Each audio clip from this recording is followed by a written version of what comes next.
السلام عليكم ورحمة الله.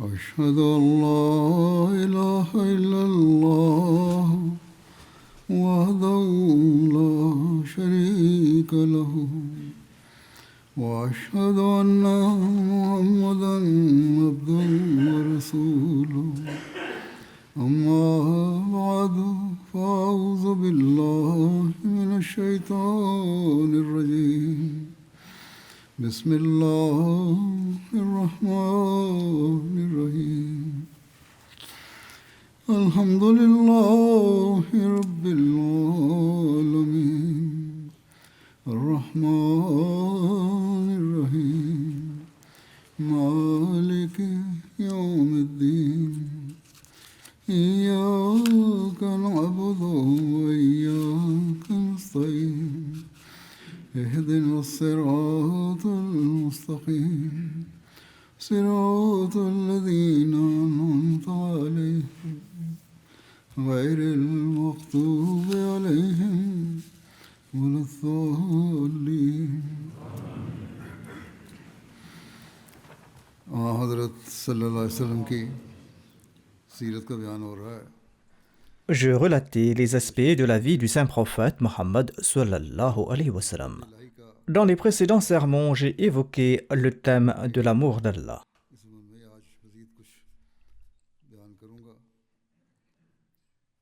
Et dans ce contexte, je vais développer davantage ce thème aujourd'hui. À la manière dont le saint prophète Mohammed sallallahu alayhi wa sallam rendait culte à Dieu. Et la beauté de cette adoration a été déjà évoquée auparavant. Aujourd'hui, je vais me référer au hadith ainsi qu'au dire du Messie premier alayhi salam, le serviteur parfait du saint prophète Mohammed sallallahu alayhi wa sallam. Le Messie premier alayhi salam qui a dépeint le rang, le statut et l'amour divin du saint prophète Mohammed sallallahu alayhi wa sallam. Je vais donc également citer quelques références du Messie premier alayhi salam. Selon un récit, Hudayfa radhiyallahu anhu rapporte que j'ai prié une nuit avec le saint prophète Mohammed sallallahu alayhi wa sallam. Il a commencé par la sourate Al-Baqarah. Et j'ai pensé qu'il ferait l'inclinaison après 100 versets, mais il a continué dans sa récitation. Ensuite, je me suis dit qu'il ferait le ruku, l'inclinaison à la fin de la sourate Al-Baqarah, mais il a continué. Ensuite, je me suis dit qu'il ferait l'inclinaison, le ruku, sur tel ou tel verset. Mais il a commencé par la sourate An-Nisa et il l'a récité. Ensuite, il a commencé la sourate Al-Imran et l'a récité. Il récitait de manière très posée et mesurée, lorsqu'il passait par un verset contenant une glorification divine, il glorifiait Dieu, et lorsqu'il passait devant un verset contenant une requête, il faisait une requête, et lorsqu'il récitait un verset où il était question de chercher refuge auprès d'Allah, il demandait refuge auprès d'Allah, ensuite il s'est incliné, et il a dit « Subhana Rabbil Azim » Gloire à mon Seigneur le Très Grand. Et son inclination était aussi longue que sa station debout, une inclination très longue. Ensuite, il a dit « Samirallahu liman hamida », c'est-à-dire « Allah entend celui qui le loue ». Ensuite, il a fait une longue station debout, presque aussi longue que son inclination. Ensuite, il s'est prosterné et il a dit « Subhana Rabbiyal A'la, gloire à mon Seigneur le Très-Haut ». Et sa prosternation était presque aussi longue que sa station debout. C'était donc la manière dont il accomplissait les prières surrogatoires, comme l'a observé un compagnon à une occasion. De même, Aïcha radhiyallahu anha relate qu'une nuit, le saint prophète Mohammed lui a veillé toute la nuit en prière en récitant qu'un seul verset du Saint-Coran. C'est-à-dire qu'il récitait le même verset à maintes reprises pendant la Salah après la sourate Al-Fatiha. Il y a ce récit de ce compagnon qui a dit que le saint prophète récitait de longues sourates, tandis qu'ici, il s'est tenu longuement debout en récitant qu'un seul verset.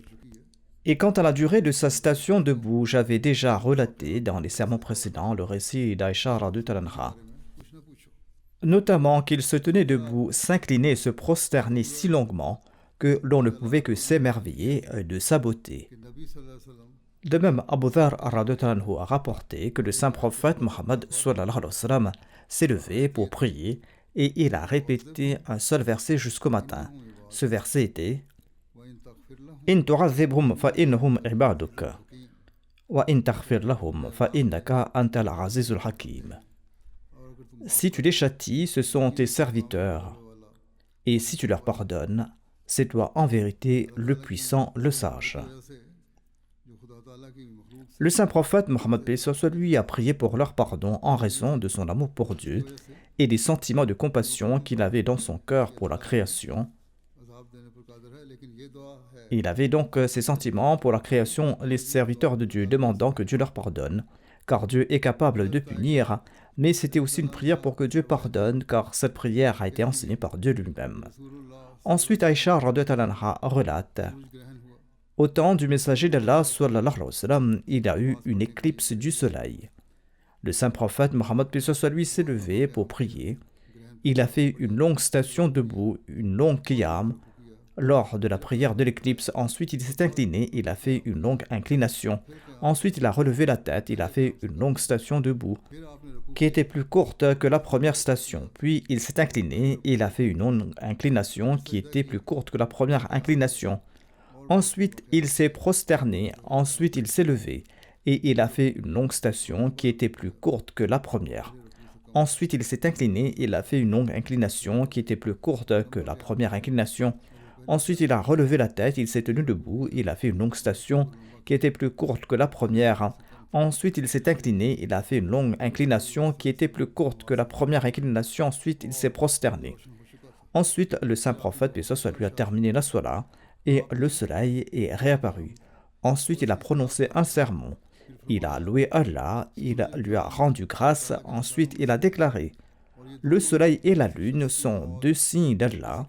Il ne s'éclipse pas à cause de la mort de quelqu'un ou en raison de la vie de quelqu'un. Ainsi donc, quand vous voyez ces signes, glorifiez Allah et invoquez-le, et priez et faites de l'aumône. Ensuite, le Messie premier a déclaré aux communautés de Mohammed sallallahu alayhi wa sallam: personne n'est plus jaloux qu'Allah quand son serviteur ou sa servante commet l'adultère. Ceci est un avertissement très bouleversant. Ne provoquez pas la jalousie d'Allah en vous livrant au péché. Implorez sa miséricorde et évitez de provoquer sa jalousie. Ensuite, le saint prophète, paix soit lui, a déclaré aux communautés de Mohammed: par Dieu, si vous saviez ce que je sais, vous pleureriez beaucoup et vous ririez très peu. Ensuite, le saint prophète Mohammed, paix soit lui, a déclaré: écoutez, ai-je bien transmis le message? Est-ce que je vous ai transmis le message? Ensuite, il a attiré l'attention sur le fait de revenir vers Allah, de l'adorer, de s'incliner devant lui. Et il a dit que c'est en cela que réside votre salut, c'est en cela que réside votre vie. Et si vous connaissiez la profondeur de ces choses, comme je la connais, eh bien vous arrêteriez de rire et vous pleureriez davantage et vous imploreriez Allah davantage. Il a donc insisté sur le fait que nous devrions nous aussi accorder beaucoup d'attention aux invocations et créer une relation particulière avec Allah. Il y a une narration concernant ces invocations sur le champ de bataille, rapportée par Abdullah bin Abbas. Il déclare que Omar bin Khattab m'a relaté que le jour de Badr, le saint prophète Mohammed lui a vu les polythéistes. Ils étaient 1000 et ses compagnons étaient 319. Le saint prophète Mohammed lui s'est tourné vers la Qibla. Ensuite, il a levé ses deux mains et il a imploré son Seigneur à haute voix: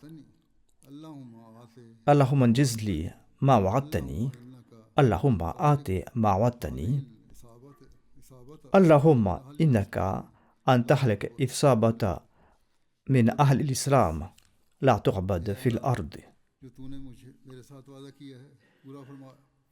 Ô Allah, accomplis pour moi ce que tu m'as promis. Ô Allah, accorde-moi ce que tu m'as promis. Ô Allah, si tu détruis ce groupe de personnes de l'islam, tu ne seras plus adoré sur terre. Le visage tourné vers la Qibla, les deux mains tendues, il n'a cessé d'invoquer son Seigneur à haute voix au point que son manteau est tombé de ses épaules. C'est-à-dire que son corps a été secoué par les pleurs et les prières. C'est pour cela que son manteau est tombé. Abu Bakr radhiyallahu anhu s'est approché de lui, il a ramassé son châle, il l'a reposé sur ses épaules. Ensuite, il s'est accroché au saint prophète, paix soit lui, par derrière en disant: Ô prophète d'Allah, sallallahu alayhi wa sallam, votre invocation fervente et pleine de larmes à votre Seigneur vous suffit. Il tiendra assurément les promesses qu'il vous a faites. Sur ce, Allah a révélé ce verset. إِسْتَسْتَغِيثُونَ رَبَّكُمْ فَاسْتَجَابَ لَكُمْ أَنِّي مُمِدُّكُمْ بِأَلْفٍ مِّنَ الْمَلَائِكَةِ مُرْدِفِينَ. C'est un verset de la sourate Al-Anfal. Il est dit donc: rappelez-vous lorsque vous imploriez votre Seigneur et il vous exauça en promettant: je vais vous aider avec 1000 anges se suivant en rang. Et Allah a secouru le saint prophète Mohammed paix soit lui par les anges. Le Messie promet l'Islam déclare: le Saint-Coran promettait sans cesse au saint prophète Mohammed paix soit lui la victoire sur les infidèles.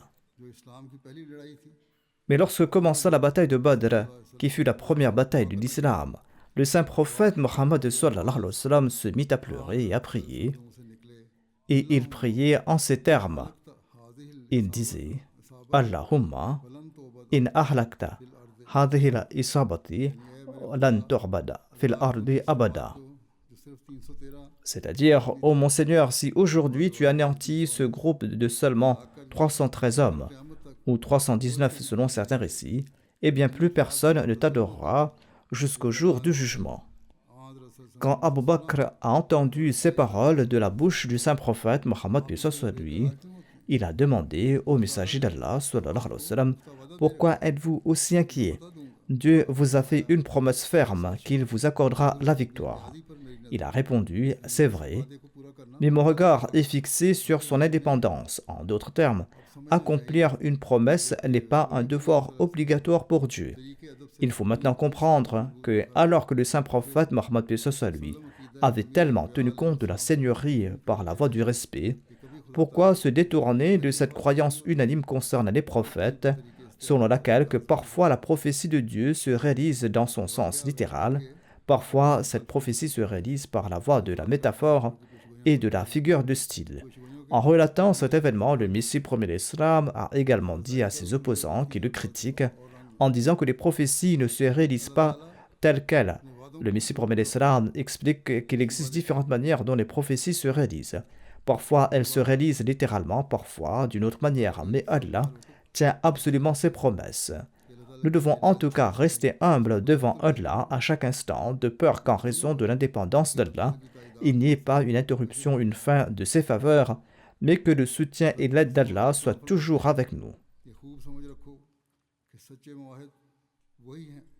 Le Messie promet l'Islam déclare: comprenez bien que les vrais monothéistes sont ceux qui ne montrent pas la moindre vertu et qui n'ont pas peur du monde en acceptant la vérité.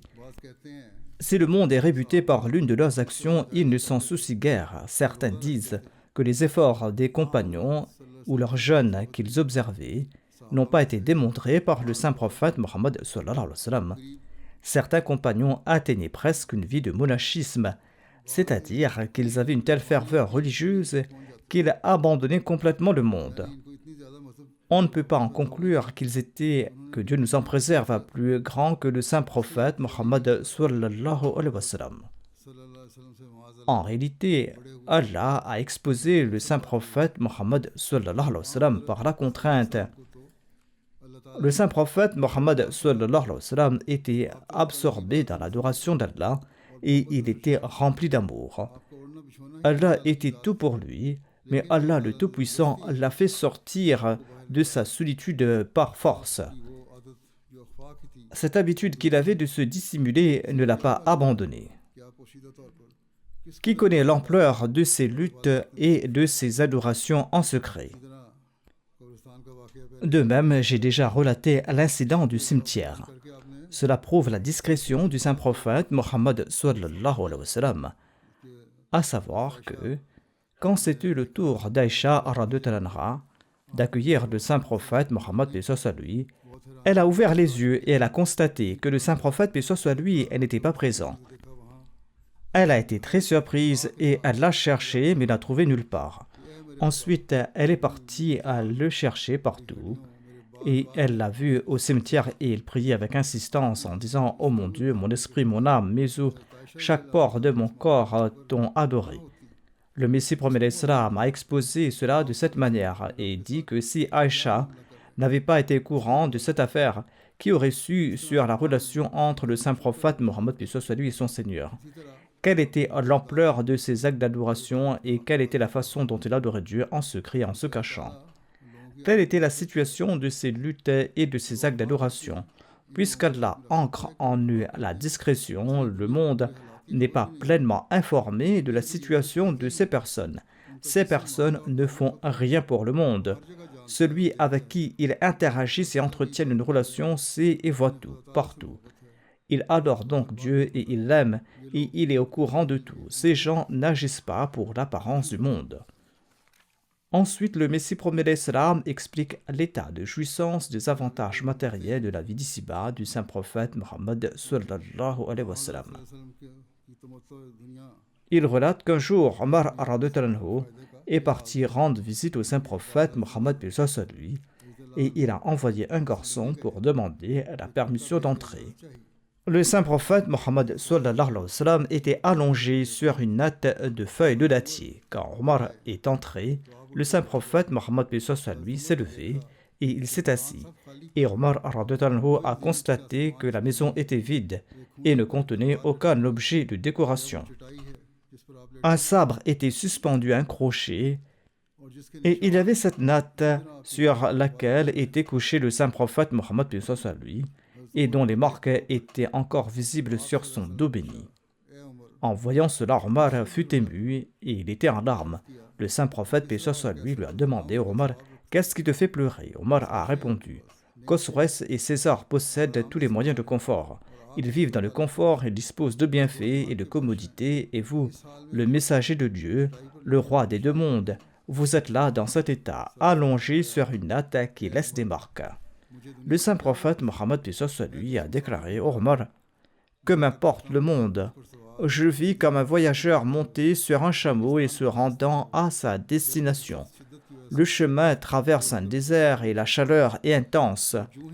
Et le voyageur aperçoit un arbre et il s'y allonge à son ombre et à peine sa sueur séchée, il se remet en route. »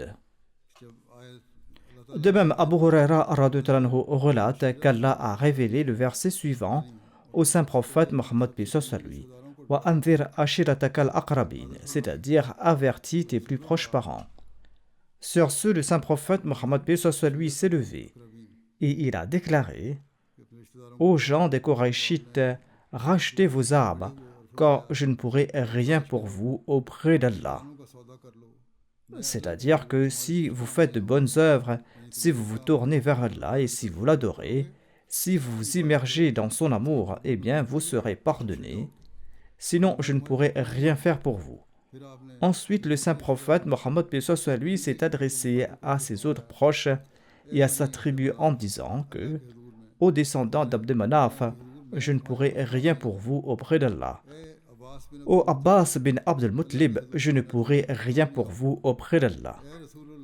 Ô Safiya, tante du messager d'Allah, je ne pourrai rien pour vous auprès d'Allah. Ô Fatima, fille de Mohammed sallallahu alayhi wa sallam, demande ce que tu veux de mes biens, mais je ne pourrai rien pour toi auprès d'Allah, c'est-à-dire que seules tes adorations et ta relation avec Allah te sauveront.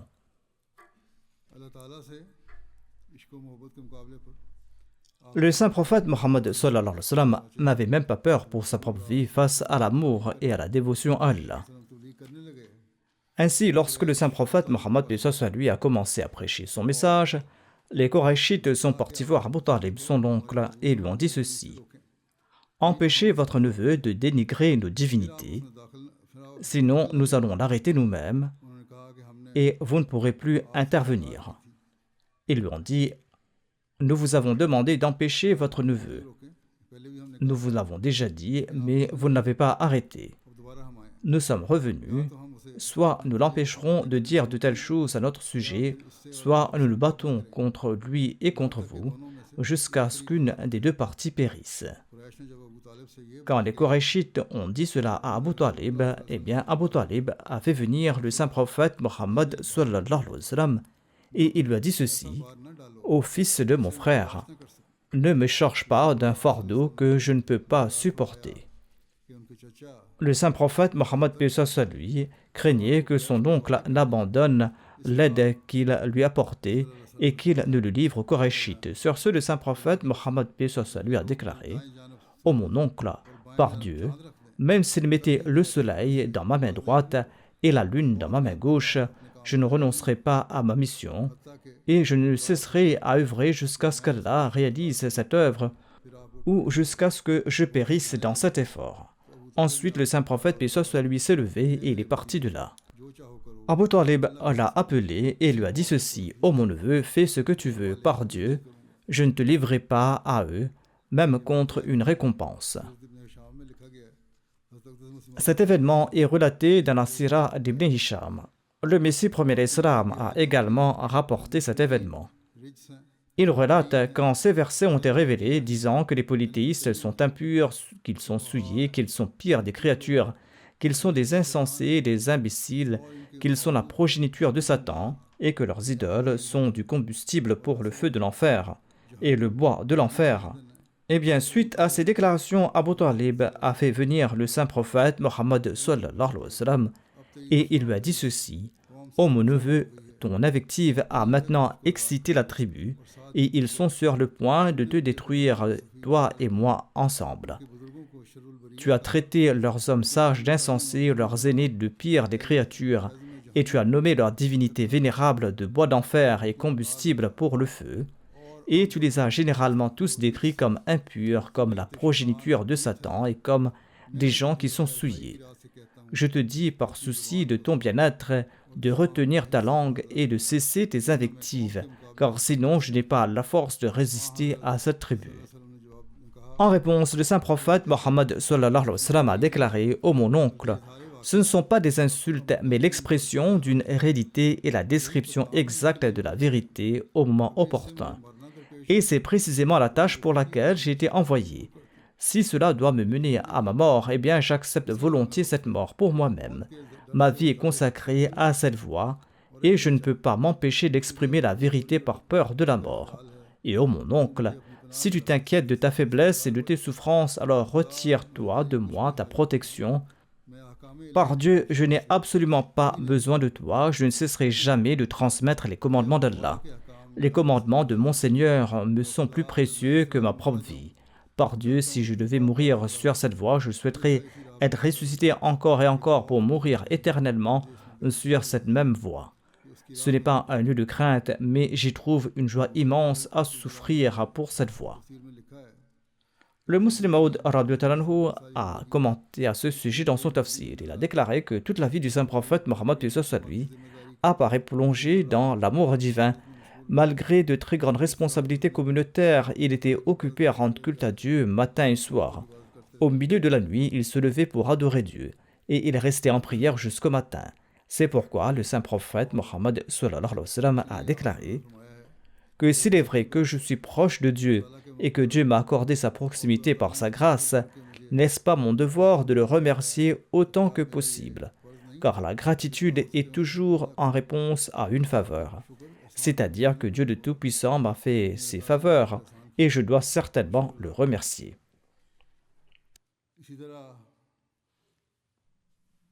De même, le saint prophète Mohammed lui n'entreprenait aucune action importante sans la permission de Dieu.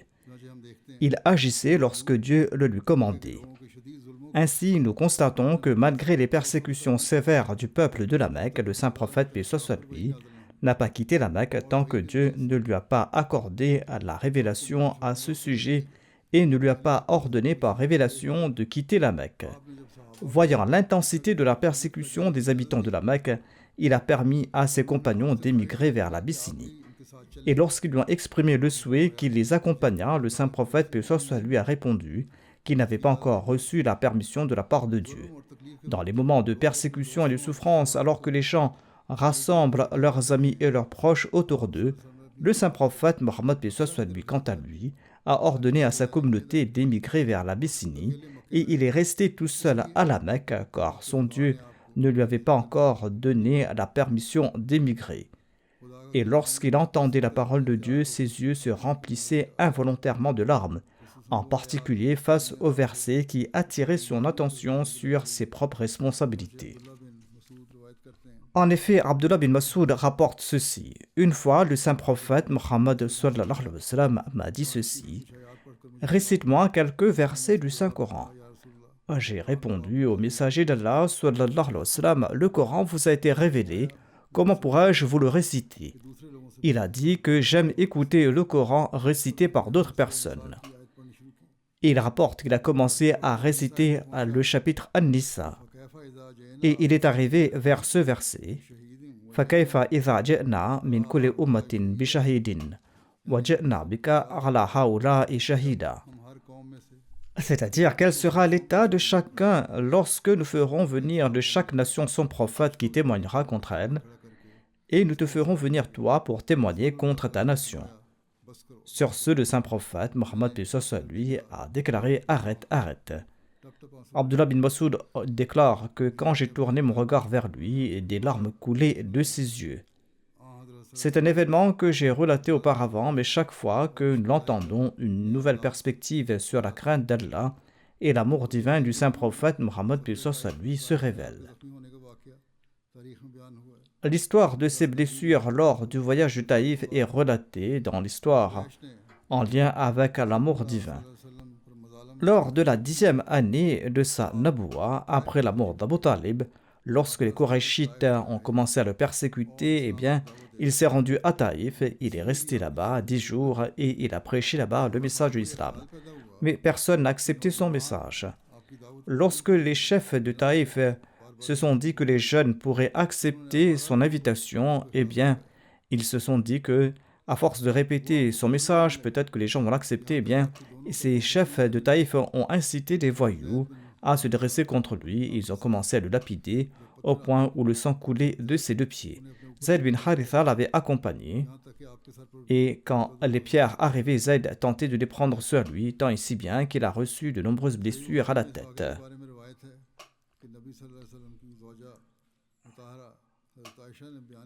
Selon Sahih al-Bukhari, l'épouse bénie du saint prophète Mohammed paix soit lui, Aïcha radhiyallahu anha, a relaté qu'elle avait demandé au saint prophète Mohammed paix soit lui s'il avait vécu un jour plus difficile que celui de la bataille d'Uhud lorsqu'il avait été blessé. Le saint prophète a déclaré que ton peuple m'a fait subir des souffrances des plus pénibles. Ce jour qui était le plus pénible est celui d'Aqaba, c'est-à-dire à Taïf, lorsque je me suis présenté à Ibn Abi Yalil ibn Qulayl. Je lui ai transmis le message et il ne m'a pas répondu comme je le souhaitais. Je suis parti de là, préoccupé et absorbé dans mes pensées, jusqu'à ce que j'arrive à Qar al-Thalib, une petite montagne près de Mina. Cette angoisse a disparu. J'ai levé ma tête et j'ai vu qu'un nuage me faisait de l'ombre. J'ai vu l'ange Gabriel, il m'a appelé, il m'a dit ceci: Allah a vu ce que ta nation a fait à ton sujet, c'est-à-dire que Allah a vu ce que ta nation a fait et Allah a entendu leur réponse qu'ils t'ont donnée. Et Allah envoie vers toi l'ange des montagnes afin que tu lui ordonnes ce que tu veux à leur sujet. Le saint prophète, paix soit lui, a déclaré que l'ange des montagnes m'a appelé, il m'a salué et il m'a dit: Ô Muhammad sallallahu alayhi wa sallam, ordonne ce que tu veux à ce sujet. Si tu le souhaites, je peux faire écrouler ces 2 montagnes sur eux, c'est-à-dire les faire s'effondrer et qu'ils soient ensevelis à l'intérieur. Le saint prophète, paix soit lui, a dit non. J'espère qu'Allah fera naître parmi leurs descendants des gens qui vont adorer Dieu l'unique et qui vont ne lui associer personne. Ainsi donc, sa compassion l'a emporté ici aussi et il a sauvé cette nation. Et plus tard, après la conquête de la Mecque, leurs descendants se sont convertis à l'islam.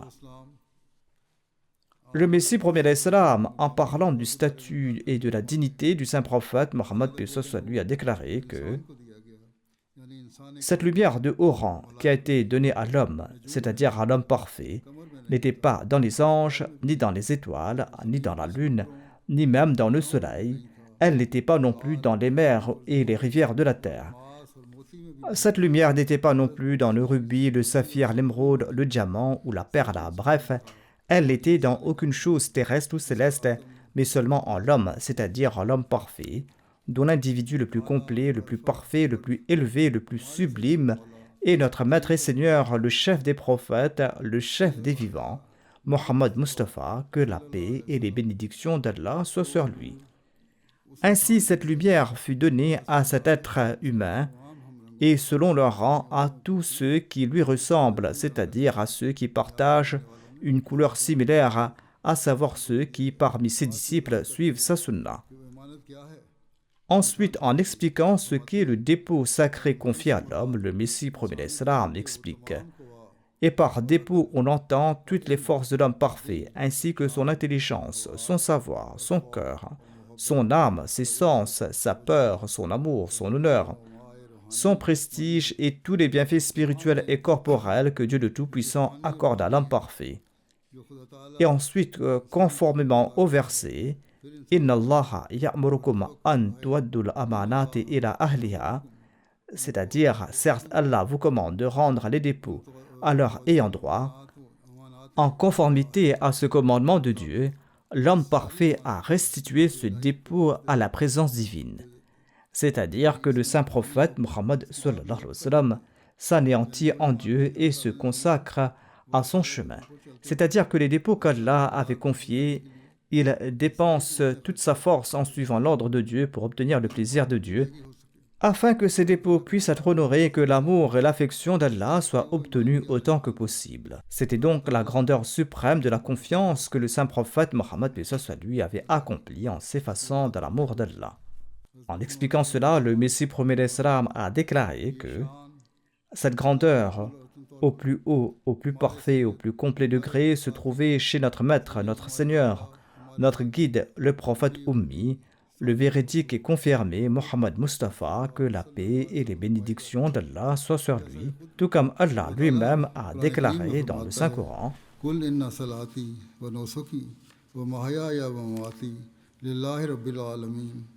لا شريك له وبذلك أمرت وأنا أول المسلمين. فرمایا وأن هذا صراطي مستقيما واتبعوا ولا تتبعوا السبل فتفرق بكم عن سبيله ذلكم وصاكم به لعلكم تتقون. فرماتا ہے اللہ تعالیٰ قل إن كنتم تحبون الله فاتبعوني يحببكم الله ويغفر لكم ذنوبكم والله غفور رحيم. پھر فرمایا فقل اسلمت وجهي لله. پھر فرمایا وامرت ان اسلم لرب العالمین. یعنی ان کو کہہ دے کہ میری نماز. Dis-leur, en vérité, ma prière, mes actes d'adoration, mes efforts, mes sacrifices, ma vie et ma mort sont entièrement voués à Dieu et dans son chemin. Ce Dieu est le Seigneur de tous les mondes, il n'a point d'associé. C'est ce qui m'a été ordonné, je suis le premier des soumis, c'est-à-dire qu'il n'y a personne comme moi, du commencement à la fin du monde, un homme aussi parfait, aussi complètement anéanti en la personne de Dieu, capable de lui rendre tous ses dépôts. Ce verset réfute ces monothéistes naïfs qui croient que la supériorité du saint prophète Mohammed lui sur les autres prophètes n'est pas totalement établie, et en se basant sur des hadiths faibles, ils affirment que le saint prophète Mohammed lui a interdit qu'on lui accorde une supériorité même sur Jonas, le fils de Matthéi. Ils ne comprennent pas, ces naïfs, que même si ce hadith est authentique, il s'agit d'une expression d'humilité et de soumission, une habitude de notre maître, le saint prophète Mohammed sallallahu alayhi wa sallam. Chaque chose a son moment et son contexte, si un pieux écrit dans sa lettre, le plus bas des serviteurs d'Allah, en conclure que cette personne est en réalité pire que tout le monde, même que les idolâtres et tous les pécheurs, et qu'elle avoue elle-même être le plus bas des serviteurs d'Allah, eh bien quelle naïveté et quelle perversité! Il faut bien considérer que Dieu, lorsqu'il a nommé le saint prophète Mohammed paix soit lui, le premier des musulmans, il l'a désigné comme le chef de tous ceux qui obéissent et se soumettent, et qu'il a établi qu'il était le premier à rendre les dépôts. Alors après cela, un croyant au Saint-Coran a-t-il la possibilité de critiquer en quoi que ce soit la haute stature du saint prophète Mohammed sallallahu alayhi wa sallam? Et dans le verset mentionné, Dieu le Tout-Puissant a établi plusieurs degrés pour l'islam et il a décrété que le degré le plus élevé est celui qu'il a accordé à la nature du saint prophète Mohammed sallallahu alayhi wa sallam.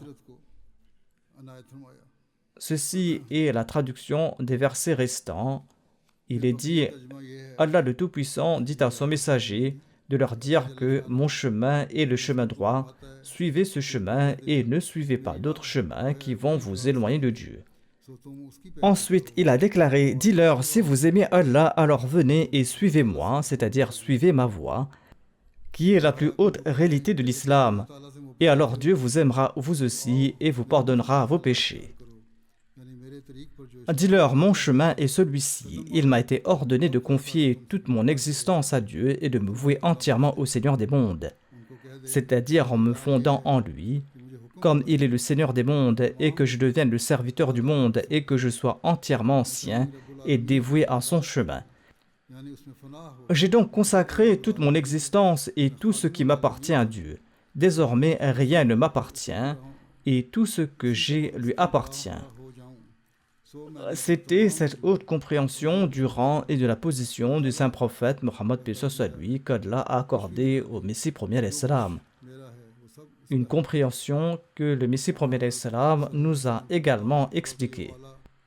Malgré cela, nos opposants osent dire que Dieu nous en préserve, que nous nous sommes rendus coupables d'outrage à l'égard du saint prophète Mohammed paix soit lui, et que nous accordons une place plus importante au Messie premier alayhi salam. Que Dieu protège chaque Ahmadi de leur mal. Le Messie premier alayhi salam déclare: je regarde toujours avec un grand étonnement ce prophète arabe, dont le nom est Mohammed, 1000 et 1000 salutations et paix soient sur lui. Quel prophète de haut rang il est! On ne saurait comprendre le fait de sa grandeur et la mesure de son influence sacrée qui dépasse la capacité humaine. Il est regrettable que sa stature n'a pas été reconnue à sa juste valeur. Il est le seul champion à avoir ramené au monde l'unicité divine qui s'était égarée. Il a aimé Dieu au plus haut point et son âme s'est consumée dans une compassion extrême pour l'humanité. C'est pourquoi Dieu, qui connaissait les secrets de son cœur, l'a élevé au-dessus de tous les prophètes et des premiers et des derniers, et il a exaucé ses vœux de son vivant. Il est la source de toute grâce et celui qui prétend à une quelconque vertu sans reconnaître son effusion n'est pas un être humain, mais il est la progéniture de Satan. Car la clé de toute vertu lui a été donnée, le trésor de toute connaissance lui a été accordé. Celui qui ne reçoit pas par lui ses grâces est à jamais privé. Que sommes-nous et quelle est notre réalité? Nous serions ingrats si nous ne reconnaissions pas que c'est par ce prophète que nous avons reçu le véritable monothéisme et que c'est par ce prophète parfait et sa lumière que nous avons connu le Dieu vivant. Et c'est aussi par ce noble prophète que nous avons eu l'honneur de dialogue et d'entretien avec Dieu, grâce auquel nous contemplons sa face. Cette lumière du soleil de la guidance brille sur nous comme le soleil, et nous ne pouvons être illuminés que tant que nous nous tenons face à elle. Ceux qui s'accrochent à l'idée fausse que sera sauvé celui qui ne croit pas au saint prophète Mohammed paix soit lui, ou qui apostasie tout en restant attaché à l'unicité de Dieu et en reconnaissant Dieu comme unique et sans associé, et que le fait de ne pas croire au saint prophète Mohammed paix soit lui ou d'apostasier ne lui causera aucun tort, eh bien de telles personnes sont en réalité ignorantes de la véritable nature de l'unicité de Dieu. Mais la simple compréhension de l'unicité de Dieu ne suffit pas au salut, car le salut dépend de deux choses. Il y a deux facteurs qui mènent au salut, explique le Messie premier d'Islam. Premièrement, avoir une foi parfaite en l'existence et l'unicité de Dieu.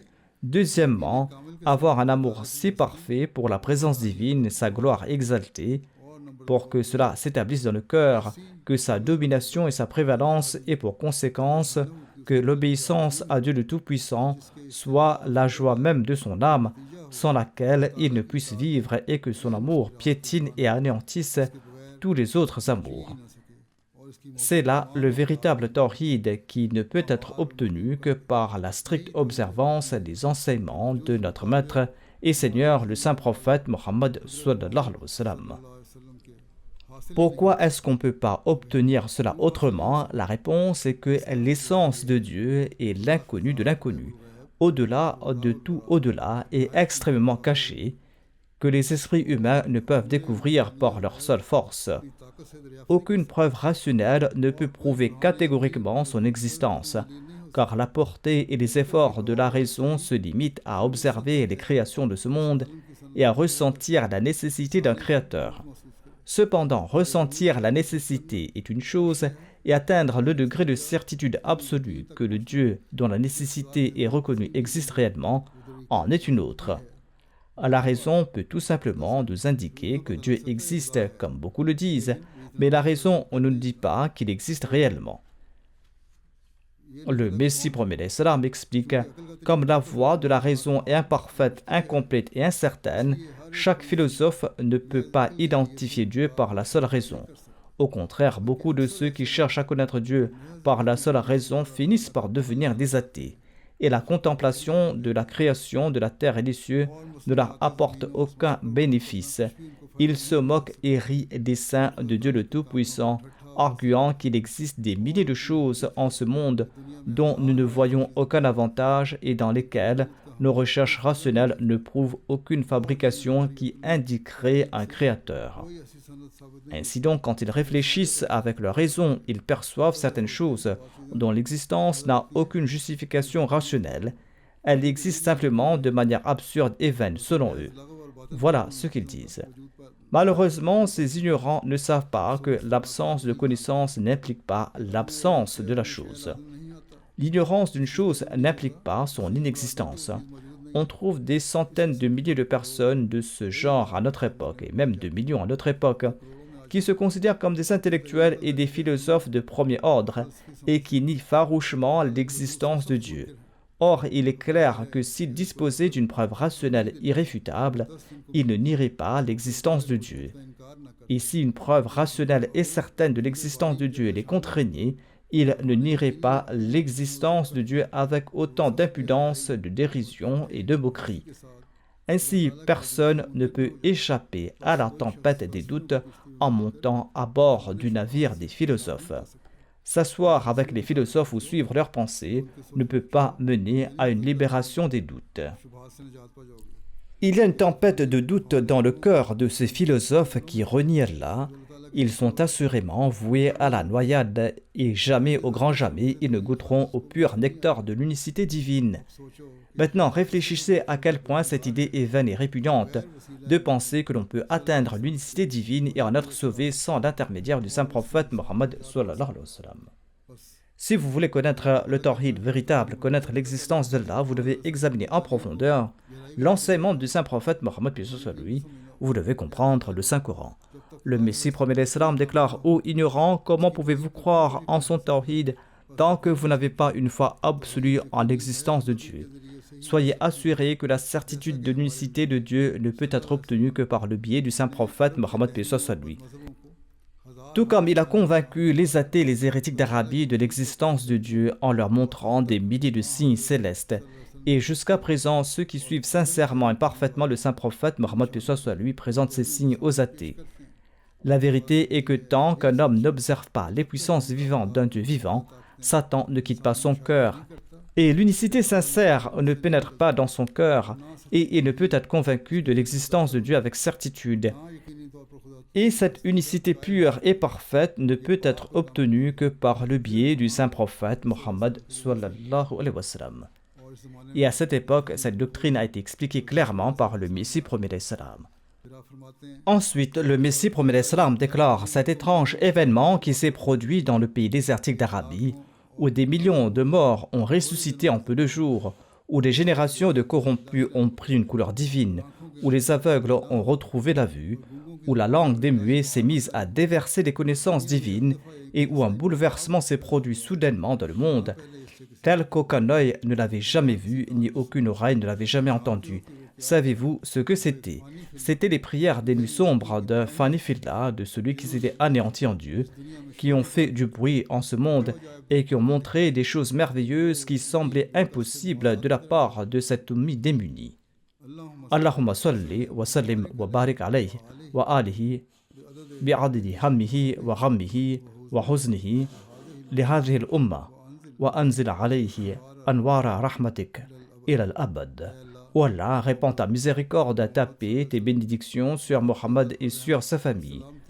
Puissent les lumières de ta miséricorde se répandre éternellement sur le saint prophète Mohammed, paix soit lui, en proportion à toutes les inquiétudes et les chagrins et les peines qu'il a endurés pour cette communauté.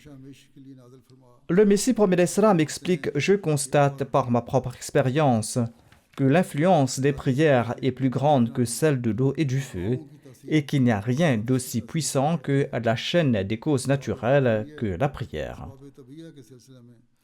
Qu'Allah le Tout-Puissant nous accorde la grâce de prier tout en suivant cette voie et qu'il nous accorde la grâce de faire des prières exaucées, la grâce de prier avec sincérité et qu'il fasse de nous de véritables croyants capables de rendre justice aux prières et qui s'efforcent de suivre l'exemple du saint prophète Mohammed sallallahu alayhi wa sallam.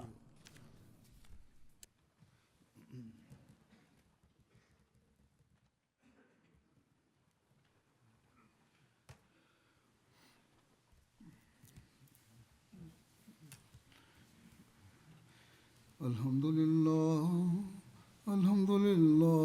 nahmaduhu wa nasta'inuhu wa nastaghfiruh wa nu'minu bihi wa natawakkalu alayhi wa na'udhu billahi min shururi anfusina wa min sayyiati a'malina. Man yahdihillahu fala mudilla lahu ومن يضلل فلا هادي له ونشهد أن لا إله إلا الله ونشهد أن محمدا عبده ورسوله. عباد الله رحمكم الله إن الله يأمر بالعدل والإحسان وإيتاء ذي القربى وينهى عن الفحشاء والمنكر والبغي يعظكم لعلكم تذكرون. اذكروا الله يذكركم وادعوه يستجب لكم ولذكر الله أكبر.